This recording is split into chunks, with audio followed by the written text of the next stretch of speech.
These proposals are good proposals, but they are just a series of proposals. It's not bound together in terms of objectives, priorities, strategy, and a clear presentation of the resource mobilization. So it's an unstructured collection of happy sound and making people happy sort of announcements, and I welcome it because we are on the verge of an election, and it does matter if the mood changes. This budget is a lot more acceptable to the public than the previous four by Mr. Jaitley, which caused a lot of alarm in terms of increasing taxes and raising of interest rates, etc. That's what I would say. But as far as addressing the structural problems of the economy, there cannot be in this budget, and there isn't in this budget any such proposal.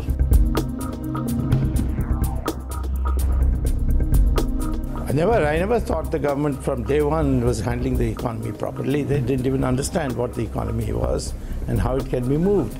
I don't blame them because they are not trained for the sophisticated nature the economy has now become. They can't even make a distinction between micro and macroeconomics.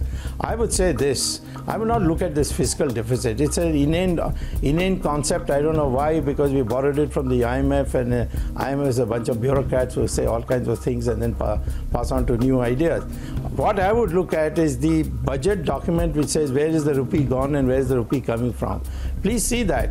If you add up the interest payments due and the payments that you are getting, interest payments means amortization, that includes the principal amount also, and the amount you are getting as new loans, I don't think that for every rupee that you are getting as new loans, I think you are paying away for past amortization. I mean the requirement for amortization of 98 paisa or something like that.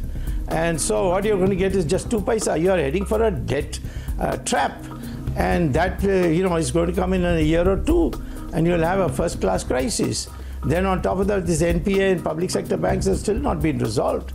You've just postponed the idea. You've created some institutions by which this is not an immediate problem, but ultimately you have to go to solve the disease, and that has not been done.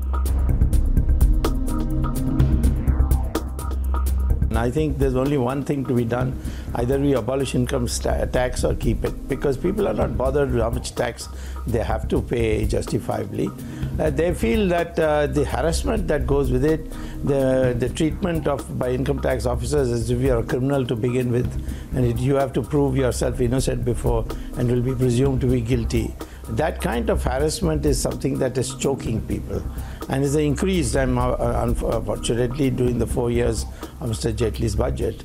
But what needs to have been done today is to announce that we are working towards the complete abolition of income tax, and not even say about this 5 lakhs, in which it is in a kind of a googly ball which has come to you.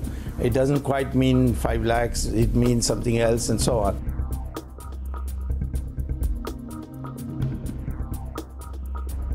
The unemployment became clear that it was rising during the first 4 years of the NDA rule, when Raghuram Rajan had kept on raising the interest rates. Every day medium and small industries and small enterprises, MSME as they call, were collapsing, and that's where the bulk of the employment was. The informal sector has bulk of the employment. I believe it is something like 65%. And they were every day getting unemployed. Some of them were getting, taking jobs which was not even equal to their minimal qualifications of semi-skills. And they were doing manual work. So I am not surprised that the unemployment is an all-time high.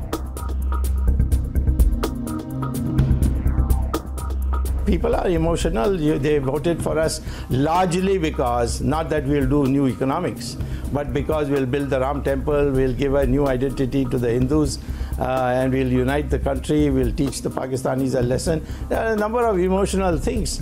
We'll fight corruption. Corruption was a major thing. The only person who has fought corruption in the last 5 years is me. The government has done very little to fight corruption. And only recently we have seen some activity on that, but that is after 4.5 years of protecting the corrupt, in the sense slowing down every process. So I would say today, if there's anything which is going to get us the majority, it will be the Ram Temple. And I'm sure that we are going to get the Ram Temple in the next 30 days, and therefore the public is going to vote for us in a big way. You can have a personal popularity. See, Winston Churchill was hugely popular in 1946, but the British voted him out. They said, Winston, I don't think your party is the right party for peace, but salute to you for what you did for us. I think the same way today, if they vote us out, they will not vote us out because Narendra Modi is disliked. It will be because the party didn't keep its word. That's what it will be. I don't think there's been any erosion in Narendra Modi's personal popularity.